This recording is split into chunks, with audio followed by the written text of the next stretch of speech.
Street style egg fried rice చేయడం ఇంత ఈజీనా అని ఈ వీడియో చూసి మీరే అంటారు. ముందు ఒక కడాయి పెట్టుకొని అందులో 2 టేబుల్ స్పూన్స్ ఆయిల్ వేసుకోవాలి.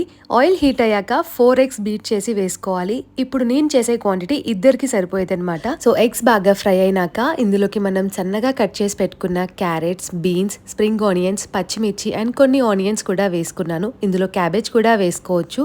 ఇవన్నీ ఒక 2 మినిట్స్ బాగా ఫ్రై చేసుకొని ఇందులోకి మనం ఆల్రెడీ కుక్ చేసి పెట్టుకున్న రైస్ వేసుకోవాలి. రైస్ అండ్ వెజిటేబుల్స్ బాగా కలిపేసుకున్నాక ఇందులోకి మన టేస్ట్ కి సరిపడా కారం, ఉప్పు అండ్ గరం మసాలా కూడా యాడ్ చేసి ఒక 5 మినిట్స్ అలాగే మీడియం ఫ్లేమ్ లో కుక్ చేసుకోవాలి. ఇప్పుడు మనం స్ట్రీట్ స్టైల్లో ఫ్రైడ్ రైస్ చేస్తున్నాం కాబట్టి ఇందులో కొన్ని సాసెస్ కూడా వేసుకోవాలి. So 2 teaspoons of soya sauce and 2 teaspoons vinegar కూడా వేసాను. కావాలంటే green chilli sauce, Schezwan sauce కూడా వేసుకోవచ్చు. ఇప్పుడు స్టవ్ హై ఫ్లేమ్ లో పెట్టుకొని ఒక 5 మినిట్స్ బాగా కలిపేసుకొని ఫైనల్ గా కొత్తిమీర అండ్ స్ప్రింగ్ ఆనియన్స్ తో గార్నిష్ చేసుకున్నామంటే street style egg fried rice ready. నచ్చితే లైక్ అండ్ సబ్స్క్రైబ్.